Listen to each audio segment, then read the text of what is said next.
There was a time when building something, anything, was seen as a noble pursuit.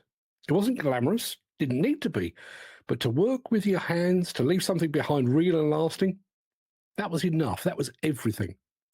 Demolition and construction wasn't merely a job, it was a calling, a vocation, a trade in every sense of the word. Hard earned and hard learned. It wasn't clean or safe. There were no hard hats, no safety briefings, no mental health initiatives. It was dusty, dangerous, physically punishing.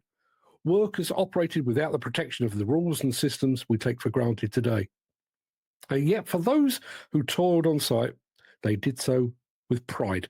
Their value wasn't measured by degrees or titles, but by what they left standing when the dust settled. Ask any veteran of that era, and they'll tell you, you came home tired, sometimes injured, but you came home proud. You built things, you broke things, and society, for the most part, recognized the dignity in that. How far we've drifted. Today, the demolition and construction industry is seen not as a destination, but as a detour, a fallback plan for those who didn't quite cut it elsewhere, a career of last resort, a profession for those who didn't do well at school or who weren't cut out for office life. Construction has become the job you settle for, demolition the job you fall into. And therein lies the greatest irony. Because the truth is, today's industry is better than it ever has been. Safer, smarter, more sophisticated, and more rewarding.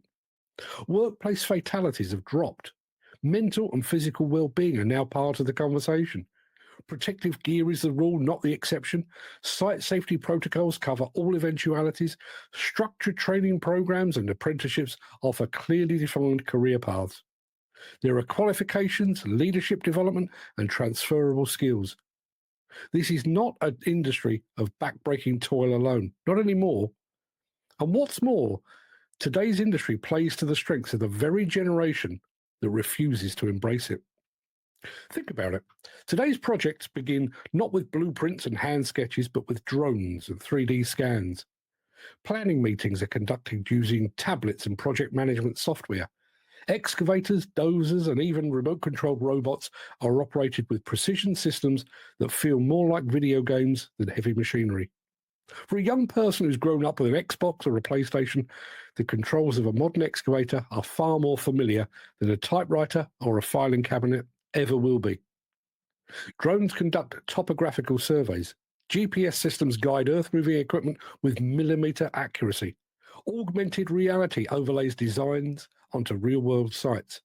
AI is beginning to play a role in estimating, procurement, scheduling, and even site safety monitoring. This is no longer a world of bricks and hammers alone. It's a world of data, design, digital tools, and decision-making, all of which align perfectly with the digital fluency of a younger generation. And yet, the industry stands at the edge of a critical skills cliff. Recruitment is harder than ever. Apprenticeship uptake lags behind demand. Young people are not merely turning their backs, they're not even looking in our direction to begin with. Why? It's not the work has evolved. It's not the risk, that's been reduced. It's not the pay. In many cases, salaries rival or exceed so-called white-collar roles. No, it's perception. We've allowed an entire generation to grow up believing that trades are a second-class option, that success only lives in offices and boardrooms, that respect comes with degrees and titles, not tools, that getting your hands dirty means you didn't try hard enough to keep them clean. Ultimately, we failed to tell our story.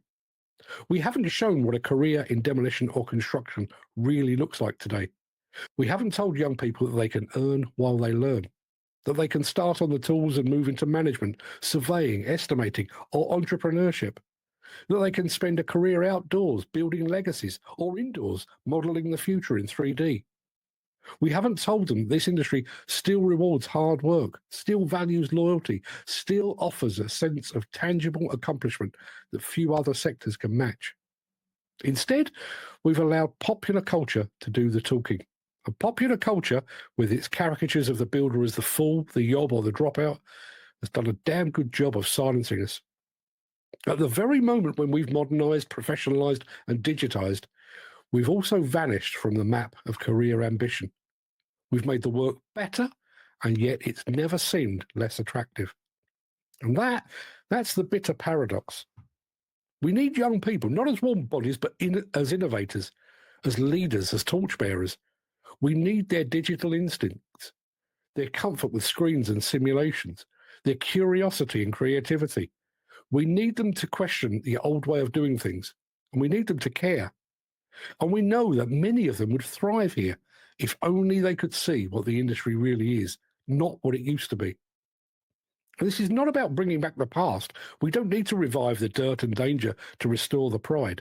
We've already done the hard work of transforming the industry. We've made it fit for the future. Now we need to make it appealing for those who will live in that future. Because if we don't, the consequences won't just be felt on empty building sites or behind idle machines. They'll be etched into the housing shortages, the crumbling infrastructure, and the economic stagnation that comes from not having enough skilled hands to shape the world we need. The irony is brutal. We've made the industry better in almost every single way. But in doing so, have we also made it appear unremarkable?